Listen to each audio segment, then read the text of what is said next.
Nós vamos ler um texto que fala sobre isso. O texto base está em Atos, capítulo 9. Atos 9, 18. Vamos ler? Atos 9, 18. Imediatamente, algo como escamas caiu dos olhos de Saulo, e ele passou a ver novamente. Levantando-se, foi batizado. Vamos ler novamente? Imediatamente, fala comigo, imediatamente. De novo, igreja, diga imediatamente. Algo como escamas caiu dos olhos de Saulo, e ele passou a ver novamente. Levantando-se, foi batizado. Amém? Nós vamos falar um pouco sobre essas escamas, né? Que escamas são essas? E é interessante, né? O pessoal que voltou aí do Revisão de Vidas, foram apenas mulheres, né? Que dessa vez que foram para o Revisão de Vidas, não tivemos homens dessa vez aqui na igreja que foram, mas o interessante é que contar um pouquinho aqui a história de Paulo, que aqui nesse texto ainda era chamado de Saulo, né?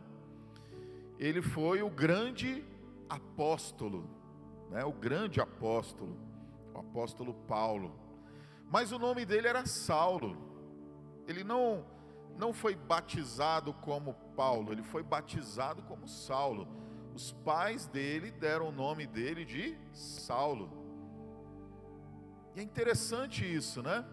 Hoje é raro acontecer isso, alguém mudar o nome, né? Vai lá e muda o nome. Mas a gente vê na Bíblia, isso era muito frequente. Algumas pessoas, Deus tocava tão profundamente na vida daquela pessoa, que o nome daquela pessoa era mudado. Era mudado. Ela era rebatizada, né? O nome dela ela recebia um novo nome. Um novo nome que era dado por Deus. Isso tem um significado importante, mais do que o nome, é a identidade. O nome, ele está associado à nossa identidade. E os nomes que as pessoas recebiam na Bíblia estavam ligados a uma condição de vida que elas tinham, dos seus pais, do seu povo, né, da condição do nascimento dela. E Deus tocava em algumas pessoas de forma tão intensa que elas acabavam recebendo uma nova identidade. Elas literalmente se tornavam uma nova pessoa. Uma nova pessoa. E esse é o desafio de Deus para as nossas vidas. Esse é o desafio que Deus tem para cada pessoa. Não é para algumas pessoas especiais, selecionadas, não. Esse chamado para mudança de identidade, ele é para todas as pessoas. Deus, ele chama, ele atrai, e ele toca, ou pelo menos ele deseja tocar na vida de todas as pessoas, para transformar a sua identidade. E aqui com Saulo foi a mesma coisa. Quem era Saulo? Saulo era um homem que trabalhava como cobrador de impostos, e naquela época o cobrador de impostos, né, era uma pessoa mal vista, porque para cobrar impostos, às vezes eles eram violentos, eles agrediam famílias, eles muitas vezes eram injustos. né? Cobravam além do que a pessoa podia pagar.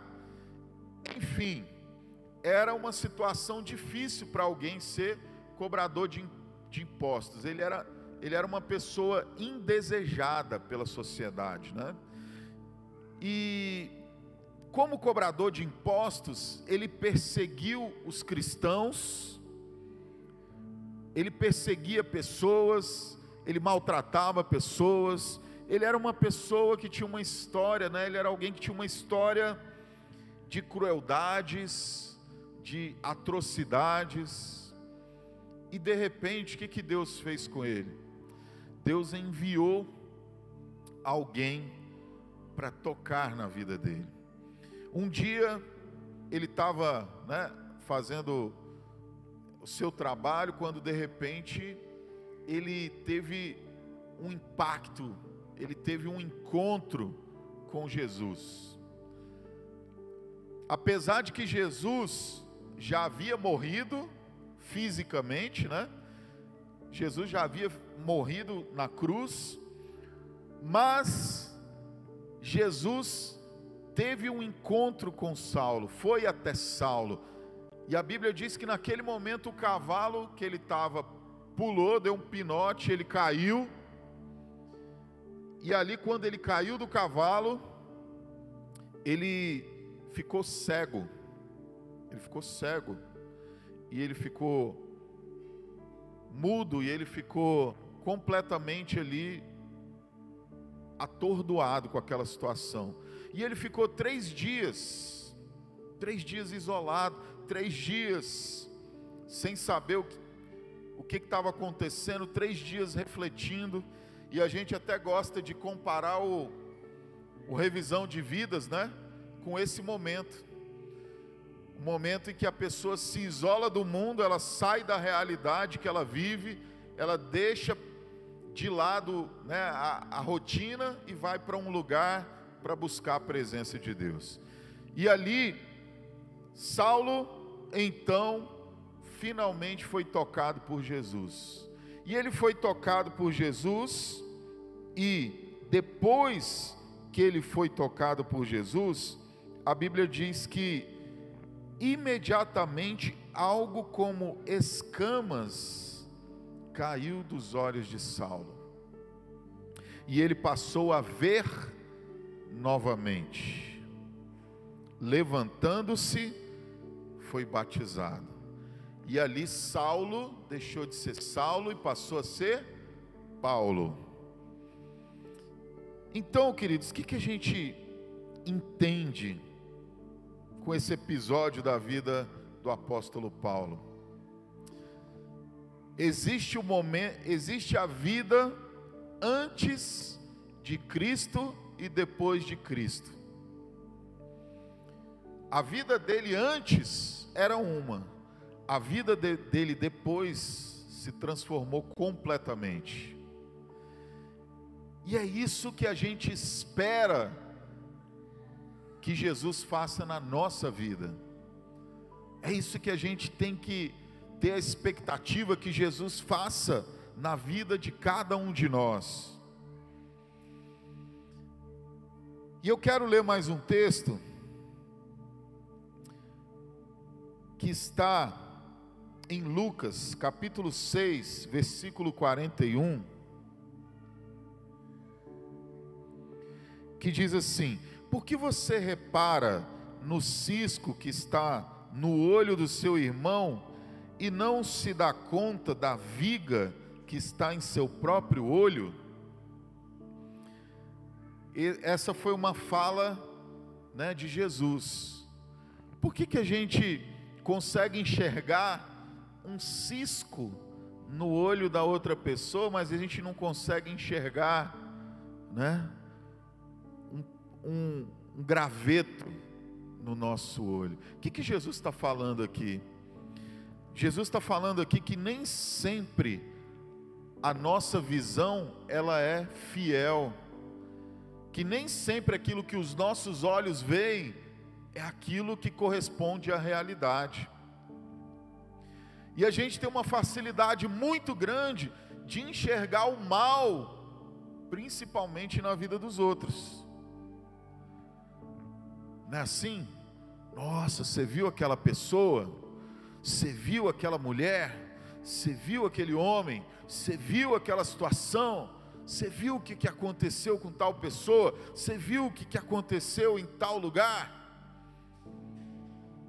Você viu? Você viu? Você viu? É muito fácil a gente enxergar aquilo que não está em nós. Mas muitas vezes o que Deus nos desafia a fazer é enxergar aquilo que está em nós. Mas a gente está tão preocupado e tão distraído com aquilo que acontece ao nosso redor, que a gente é incapaz de olhar para nós e enxergar aquilo que está acontecendo na nossa própria vida. E o apóstolo Paulo, ele olhava, estava tudo normal. Estou fazendo o meu trabalho, eu sou cobrador de impostos, eu estou cobrando, eu estou trabalhando, para ele estava tudo normal. Para Paulo estava tudo normal na vida dele, não tinha nada errado, até o momento que ele ficou cego,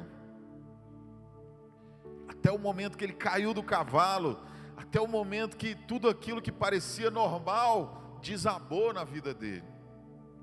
E aí ele percebeu que não estava nada normal, que a vida que ele levava não era a vida que Deus tinha planejado para ele. Sabe qual é a pior coisa que pode acontecer, querida? É você viver uma vida que não é a vida que Deus tem para você. Sabe, a gente só tem uma vida aqui nessa terra. Depois que a gente partir dessa terra, a gente vai para a eternidade. A gente vai encontrar com Jesus.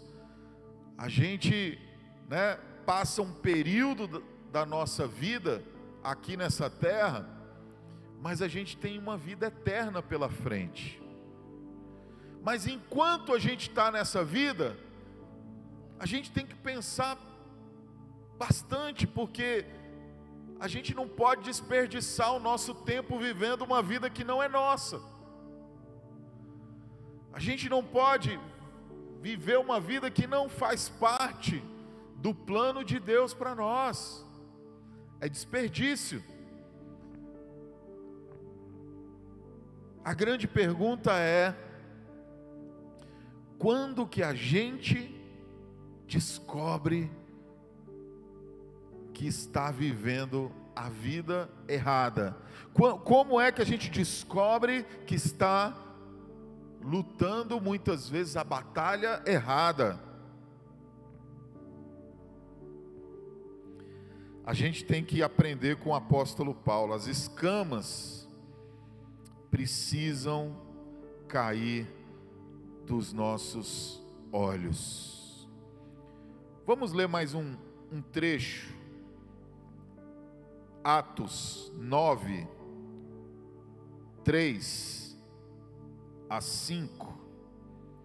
Vamos ler Atos 9, do 3 ao 5.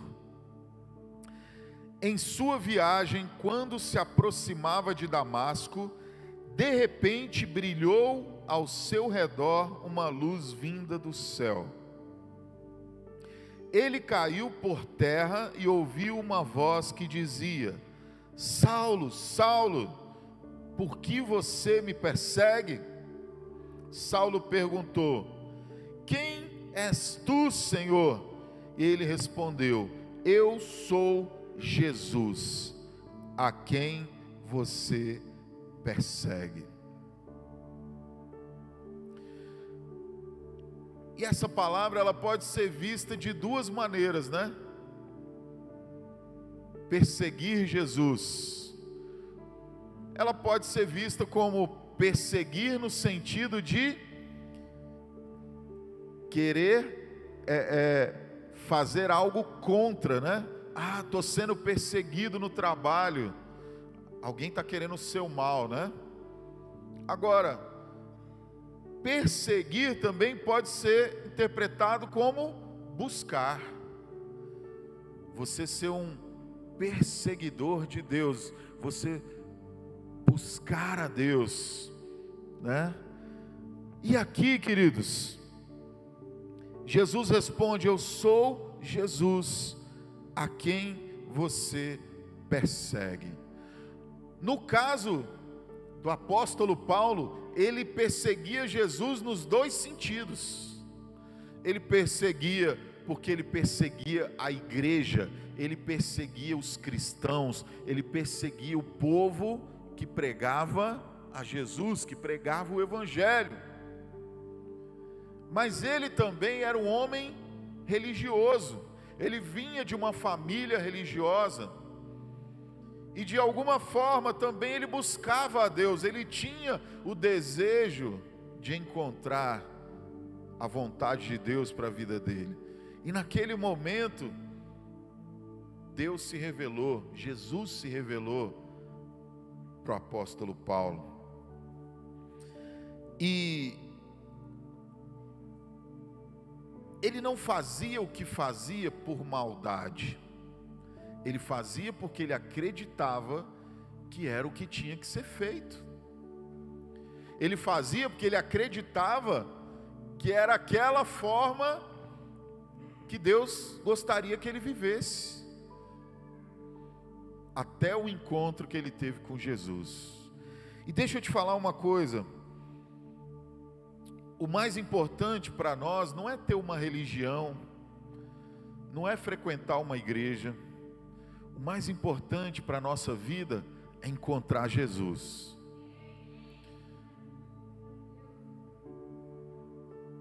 Enquanto a gente não encontrar Jesus, a gente não pode parar de buscar.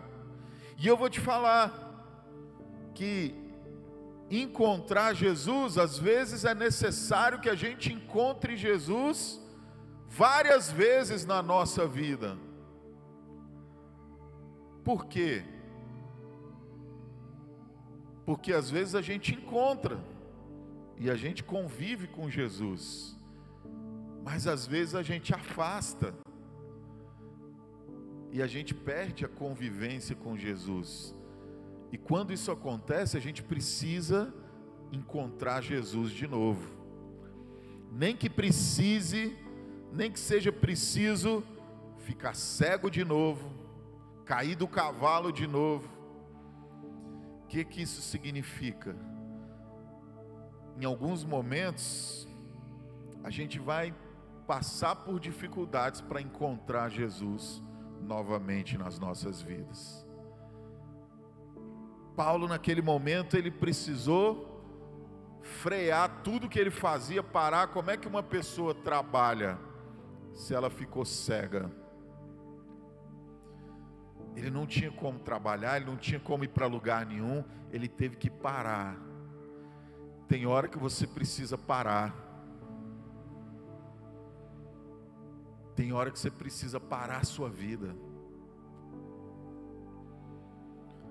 Está tudo acontecendo automaticamente e às vezes acelerado, né? Hoje muitas pessoas vivem num ritmo muito acelerado, mil coisas na cabeça, pensamentos, isso, aquilo, dá ansiedade, dá um monte de coisa, e às vezes tudo que Jesus quer que você faça é: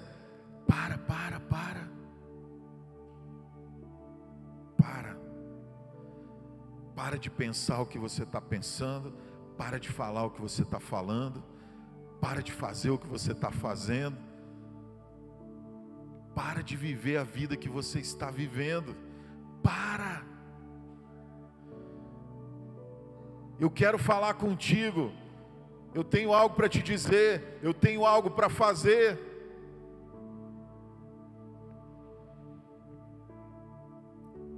E às vezes, ou quase sempre, o que Jesus quer falar para a gente não é o que a gente quer ouvir. Porque o que Ele fala para a gente mexe com a nossa estrutura, mexe com a nossa vida, mexe com a nossa rotina, tira a gente daquilo que a gente está acostumado a viver, para viver algo novo, para viver algo inesperado, para viver algo que a gente não sabe onde vai nos levar. A gente até sabe o fim, mas a gente não sabe o caminho.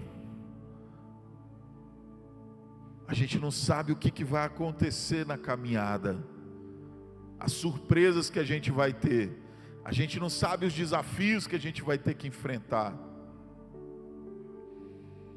Paulo teve a sua vida completamente mudada. Completamente mudada.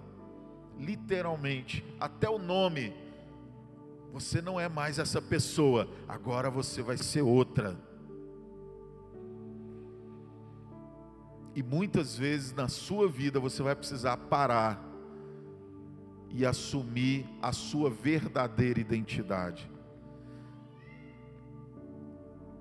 Saulo nunca foi a verdadeira identidade de Paulo. Ele estava vivendo uma vida que não era dele. Status. Ele tinha fama. Ele era um cara do alto escalão. Ele tinha riquezas, ele era rico. Ele tinha bens, ele morava bem, ele comia bem. Ele tinha tudo que aparentemente uma pessoa gostaria de ter para se considerar feliz. Mas ele não tinha o principal, que era Jesus, na vida dele. E quando ele conheceu Jesus, quando ele teve esse encontro com Jesus, ele decidiu mudar tudo. Não tinha mais como viver aquela vida que não era a vida dele. Não tinha mais como fingir que estava tudo bem. Não tinha mais como representar um teatro da vida dizendo que estava tudo normal, tudo bem. Ele entendeu que a verdadeira identidade dele sempre tinha sido Paulo, mas ele tinha se perdido no caminho e estava vivendo como Saulo. Deixa eu te falar uma coisa, não importa se você está vivendo algo que não é o que Deus quer para você. O que realmente importa é você tomar a decisão de viver aquilo que Deus deseja que você viva. É você tomar a decisão de parar tudo e falar: espera aí, chega, eu preciso viver a vontade de Deus, eu preciso viver a intimidade com Deus. E foi o que Paulo decidiu fazer. Em 2 aos Coríntios, tem uma palavra poderosa que fala sobre isso. 2 aos Coríntios 5, 17. Portanto, se alguém está em Cristo, é nova criação. As coisas antigas já passaram, eis que surgiram coisas novas. Todo mundo que entra em Cristo, todo mundo que tem um encontro com Jesus, inevitavelmente vai viver coisas novas. Vai viver coisas novas. E eu quero te dizer, Deus tem coisas novas para você. Deus tem coisas novas para a sua vida. Deus tem coisas novas para a sua família, para o seu casamento, para os seus filhos, para os seus pais, para todos aqueles que você ama. Jesus tem coisas novas para fazer em você e através da sua vida. Quantos podem dizer amém? Glória a Deus.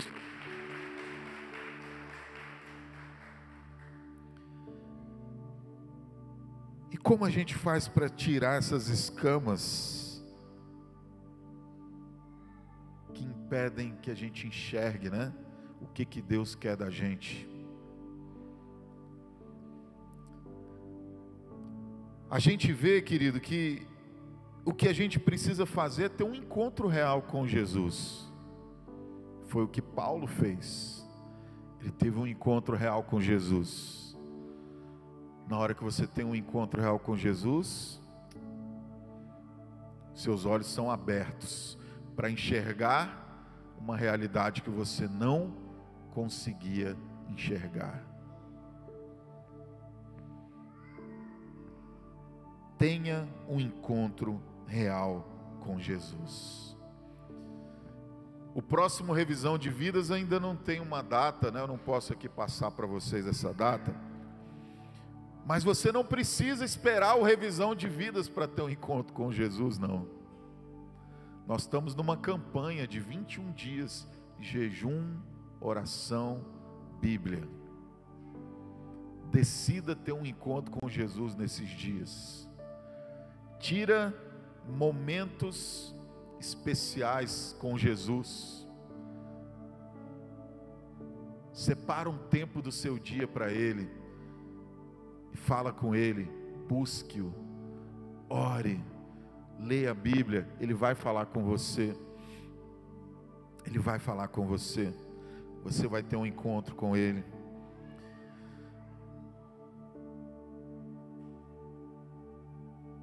E sabe o que vai acontecer quando as escamas caírem dos seus olhos?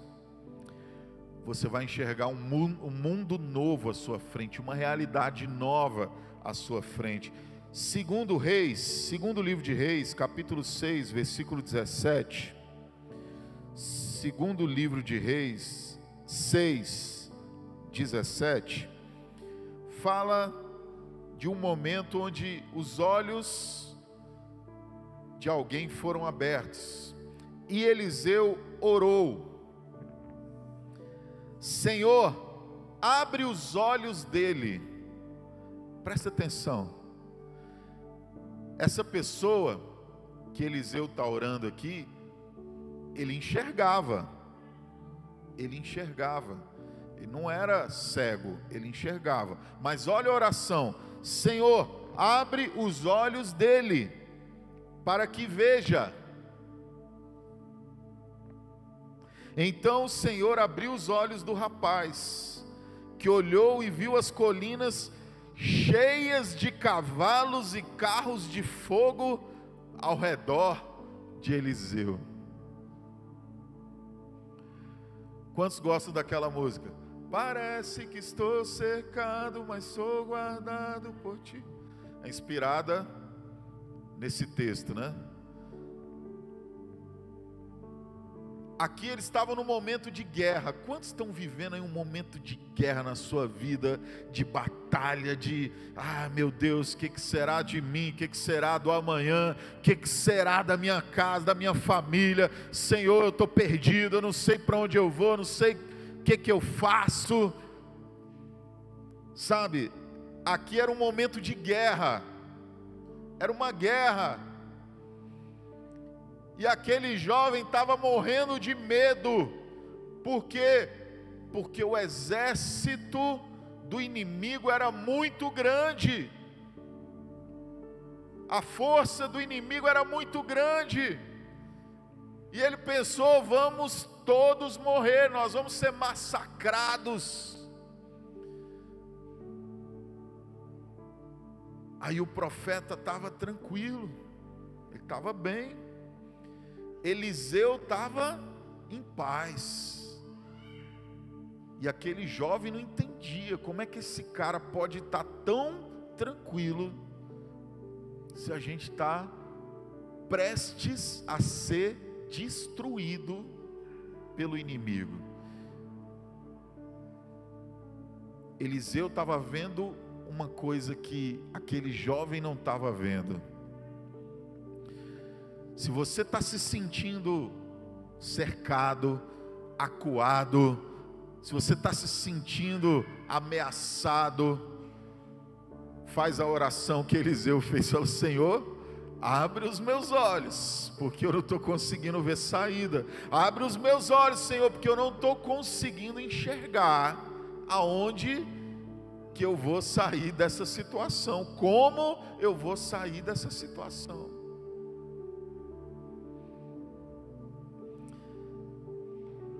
E olha que interessante, quando Eliseu orou, o jovem olhou e viu que o monte estava cheio de cavalos e carros de fogo.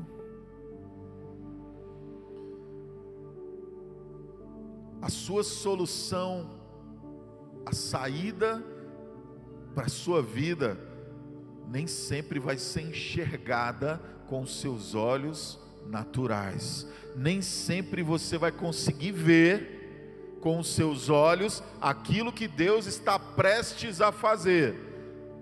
Mas quando você se sentir cercado, quando você se sentir em pânico, amedrontado, lembre-se: tem um exército gigante de Deus à sua disposição para derrotar os inimigos que querem te destruir. Lembre-se disso. Sabe por que isso é importante? Porque quando as escamas caem, Deus se revela para nós. Deus se revelou para aquele jovem, Deus se revelou para o apóstolo Paulo, e Deus vai se revelar para você. Porque para ver a verdade é preciso não olhar para os fatos. Parece loucura, mas é assim que Deus trabalha. Para você enxergar a verdade, você não pode olhar para os fatos. O que é um fato? O fato é: estou vivendo uma crise.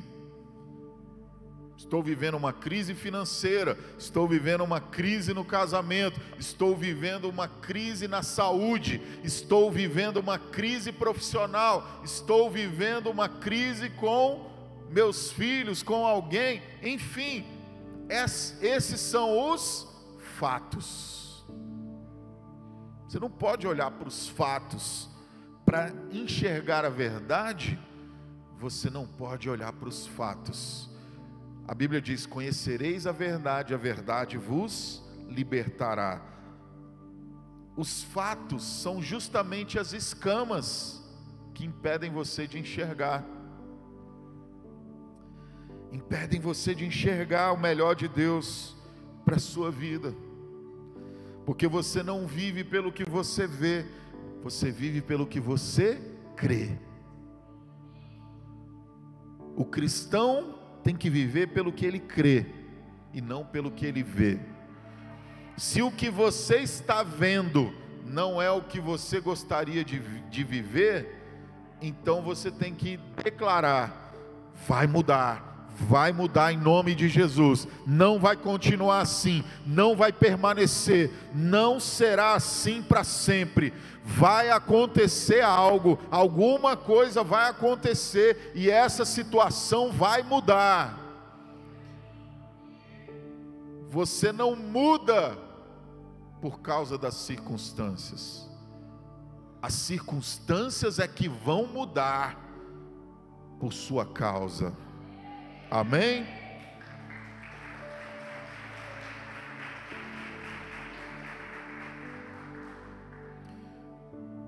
E para a gente encerrar, quando as escamas caem, a gente tem o privilégio de viver as promessas de Deus.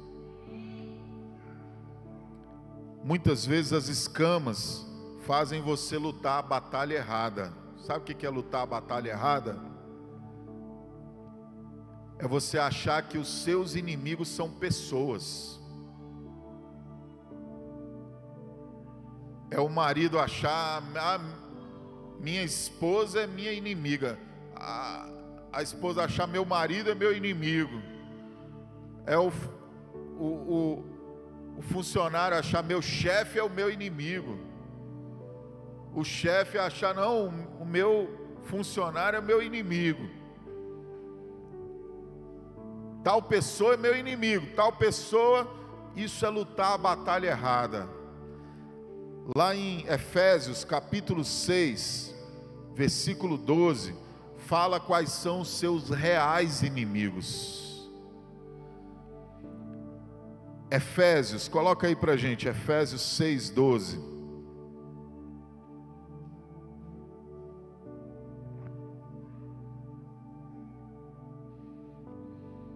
Vamos ler? Pois a nossa luta não é contra pessoas, né?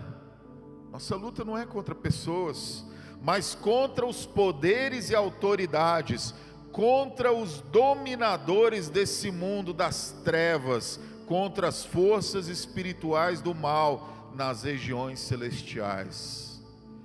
Sabe por que que quando Deus abriu os olhos do jovem, ele enxergou cavalos de fogo, enxergou um exército de fogo?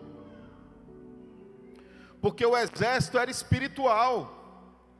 Você não vence nada no mundo natural sem vencer primeiro no mundo espiritual. Nada acontece aqui nessa vida, nesse mundo físico, natural, sem antes acontecer no mundo espiritual. É o que Jesus orou e falou: seja feita a tua vontade, aqui na terra, como no céu. Você tem que trazer a vontade de Deus do céu para a terra. Seja feita a tua vontade aqui na terra como no céu. A sua batalha é espiritual. A sua batalha não é contra pessoas, mas é contra poderes espirituais do mal. E você vai vencê-los em nome de Jesus. Amém? Quando você